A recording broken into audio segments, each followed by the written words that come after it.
The Rivers State Commissioner for Information, Joe Johnson, says his principal, Governor Fubara, did not sign a peace agreement with his predecessor, Nyesom Wike, under Durex at the presidential villa on Monday.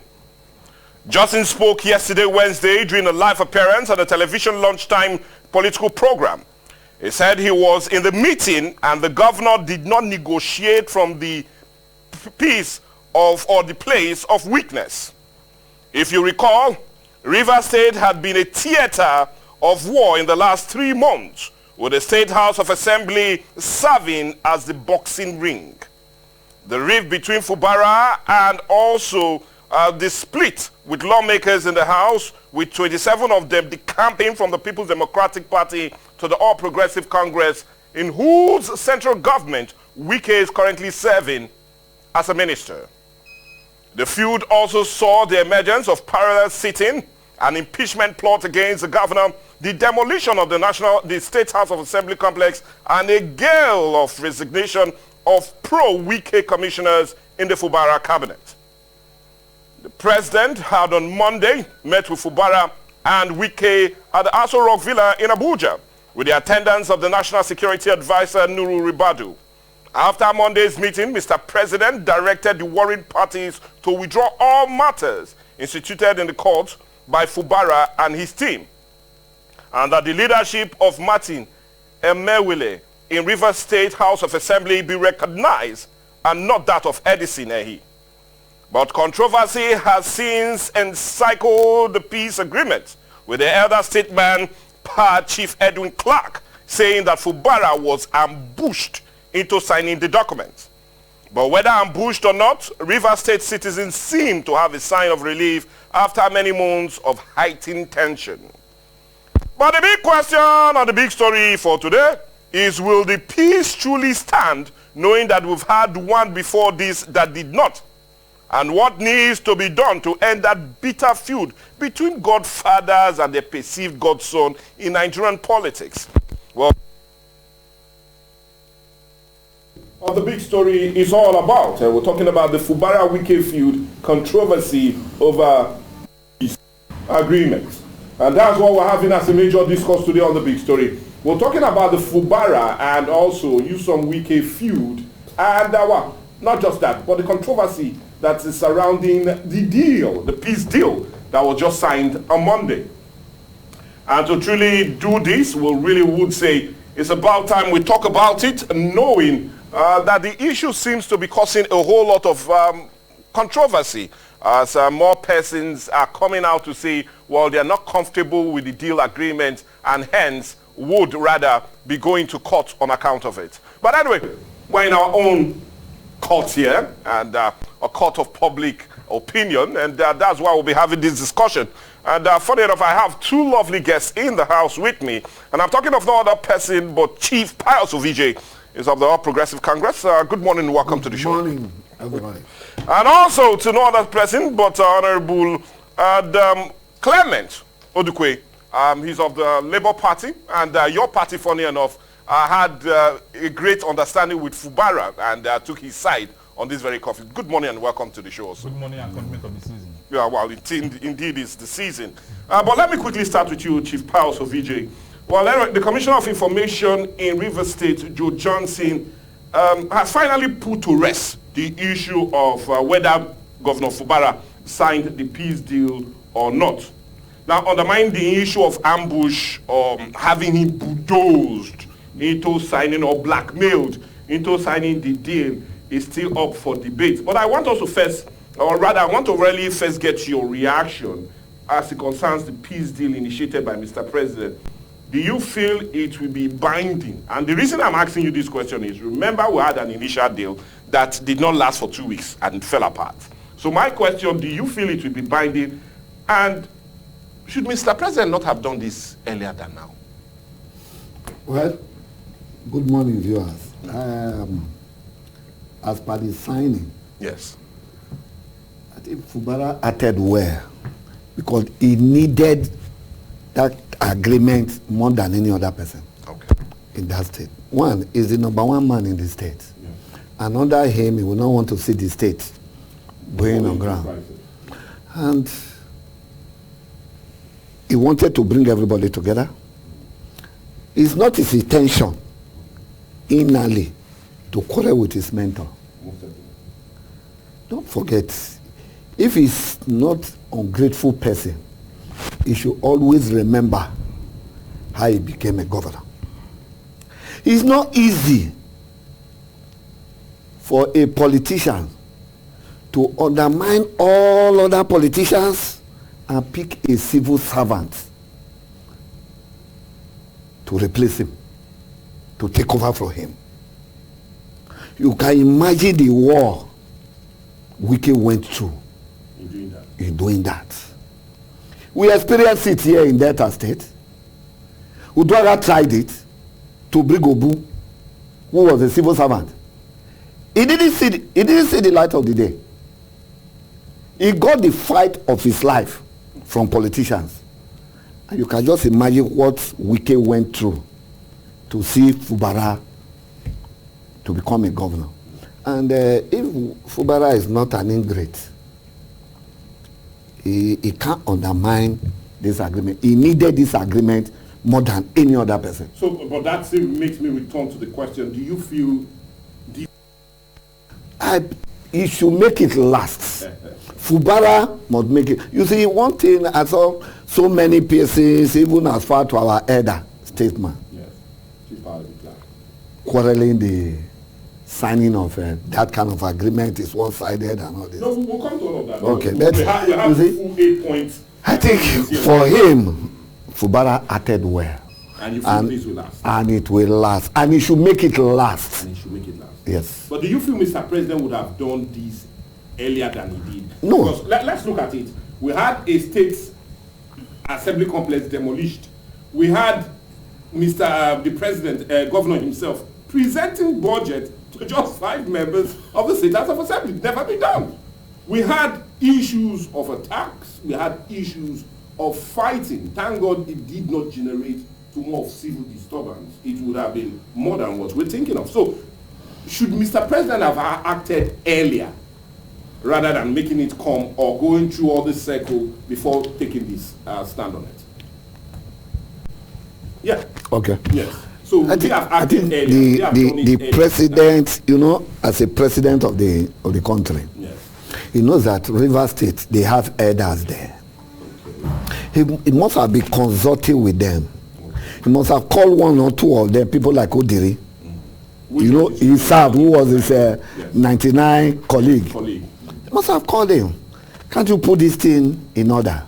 Call your men to order. It's only when those kind of persons have reported back to him. Even as far as Clark was even calling upon him to come in. Yes. You know, first he didn't just want to bypass everybody. You have to call the men on ground. Come and handle your people. Handle your people. It's only when they not call you about that this thing is like it's above us. When that's okay. He knows what to do. He will not wave the hammer. Don't forget, he has the power of emergency as the chief security officer. He can declare state of emergency in that place. We know what Obasanjo did in Ekiti State too. Ekiti State where he removed Fayosi. So he had those powers, but he's a Democrat. So he wanted the situation, he was watching the situation, so that at the end of the day, he will know who to blame. And in that kind of a meeting, he will tell Fubara, this is where you went wrong. The man that sponsored you, this is where you went wrong. You need to get all the facts. So it's not late. It came at the appropriate time. It's only when, if they fail to implement, you will not say, I'm the president and commander-in-chief. And there cannot be problem on one side of the place. So some of the persons who were talking, they didn't know the power that are vested in that seat. Because with a wave of his hand, say, a state of emergency in River State. That's all. The governor you are fighting for ethnically and everything is gone. But he wanted to make sure. That is why he invited people like, persons like Odiri to be in the meeting. So that when the national security officer. Yeah, he's there now. His man in charge is in charge. Okay, now let me bring you into it, Claire. Let's look at it. And just a similar question also, because let's get your stand. And looking at the present deal as it stands, well, many will say it's one-sided, but irrespective, we'll come to all of that. But do you feel that this peace will last? And just like I asked him initially, should Mr. President have done this earlier than he did? Or do you feel, well, it's coming at the right time, as Chief Pius really said?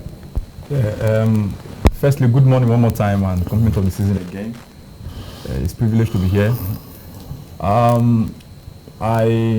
want to be speaking from two sides. Okay. Firstly, I'll be speaking as a civil, organization's representative, which is speaking as a mouthpiece of the people, okay, and also speaking as a politician. Yeah. Now, the first question should have been if the president's intervention was actually democratic.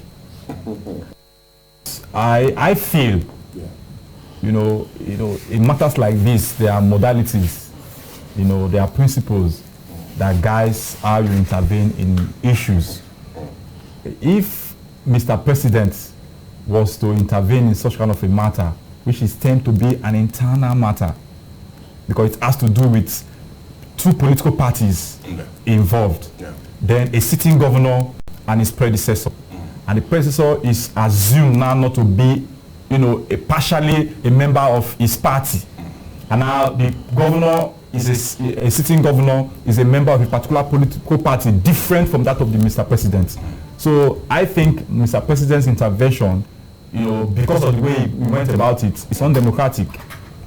Now, asking if such deal will last is going to last, I have actually studied about the deal, the terms of agreements and all that, and I'm sensing a kind of a Greek gift. Greek gift. Yes. Because similar matters has happened in time past in the country. Mr. President, as he's sitting there now, happened to be one of our governors in time past, who governed Lagos State 1999 to 2007. And from the way the politics is being played in the country, a lot of persons, regard Mr. President as, the leader or the Jagaban of Lagos State, which means nothing happens in Lagos State without his knowledge and without him having an input, as his first-hand input. And we know how far it has gone, how peaceful Lagos State has been because of, even when a particular sitting governor went against, him at a time, former governor. We knew how he handled the issue. Yes, very maturely. Very maturely. And now, this is the same principle is applying to this. That's why I say it's a great gift. 27 lawmakers decamped from another political party into your party as a sitting president. And then part of the resolution was that those assumed decamped lawmakers had to go back to status quo, which originally was supposed to be part of your rejoicing largesse. I don't know if you understand. So there is a connotation. There is. So you feel on that note, the peace might not last. The peace. It's not that it might not last. It will not last. Okay. Well, anyway, no, that's the beauty of the discussion, and we're really going to look at that.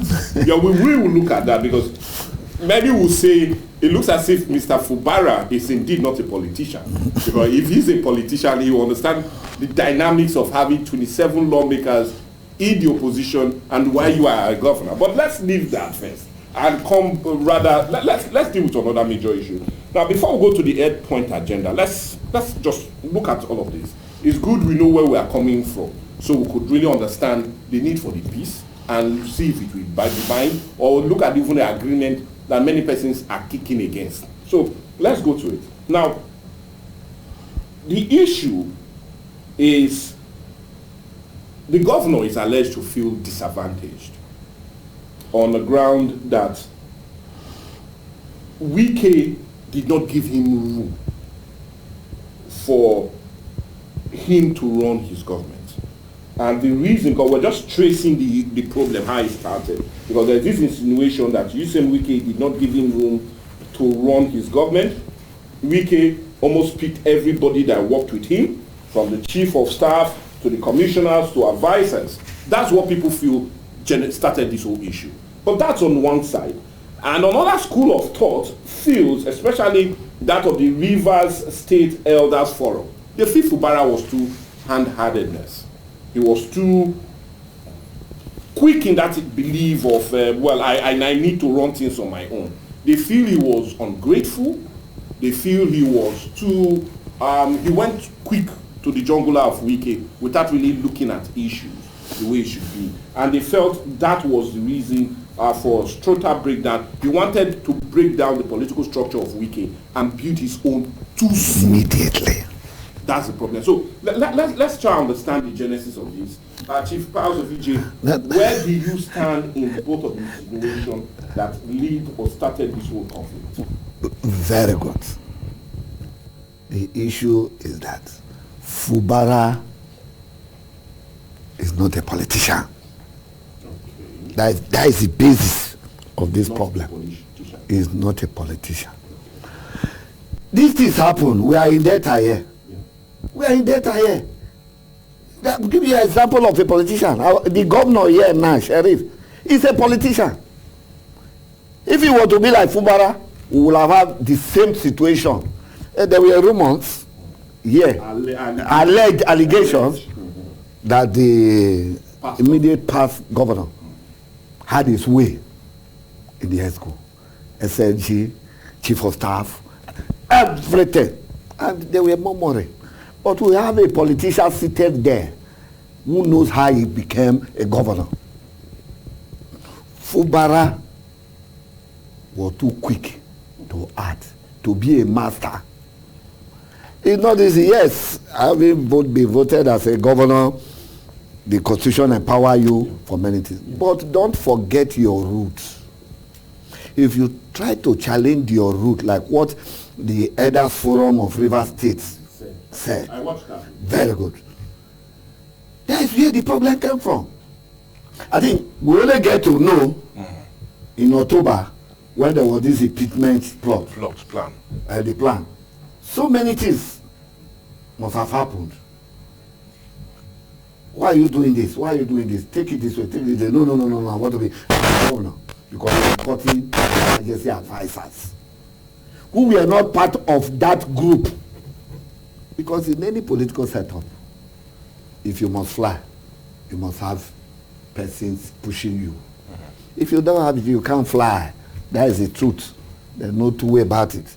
Because you cannot be all over the place. Yeah, all these commissioners who made them to resign and all this thing. Not that he just appointed them. They belong to a group. And that group, they said, okay, you go to Ogoni. You are from Ogoni. Make sure you deliver Ogoni. As at the time they were doing these things for Fubara. Fubara was one of them. He knows. But now you are coming. You are bringing people, political jobbers. You are not thinking about ethnic. You want to bring ethnic issue. As at the time you were to become governor, the man who was carrying you, they were not. I watched one of the ladies who was explaining how the primary went. You can imagine a civil servant defeated politicians in the field. It was a contest between Wike and other members, not Fubara per se. In that place. In his emergence. Yes, in his emergence as a candidate. The primary. Yes. So, Fubara will have played down, work with them. They have the same group. Something that you feel is not good. Come outside. You can go talk to Wike. Quietly go and meet your guy. Tell him, God, this was no good. Well, let me have this. You still have it. When you get to your second tenure, you become a master. You become a master. A master you want to be. Then you can become whatever you want to be. Okay. But you are talking about October. You were only inaugurated in May 29. We are talking about just about 2-3 months. These crises are coming.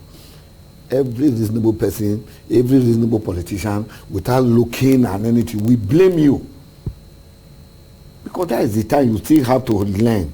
That is the time you still have to hear yes sir from your guy, not to challenge him. So that is the position. So whatever that brought this thing up, we have to look there. At the general. After the quarrel, the plan now came to impeach him. The House of Assembly members, all of them working together. They're the majority leader. We said this. And 3 others opted out and said, no, we can't support such. I can't support impeachment. We won't support impeachment. The other 27 said, no, this guy is not learning, and we just have to make him to go. He said, no. Edison in the process was becoming stubborn. In order for them to have their way, they now placed Edison and the other 3 persons suspension to get their way. To get their way. Immediately, Edison ran to meet the governor. That tomorrow sitting, you'll be impeached. You will be impeached. What happened? They bombed the house. Not to sit. No, because we must follow the genesis of the crisis and all now, that. Now, having bombed the place, the 3 of them now made Edison speaker. While the original speaker is there.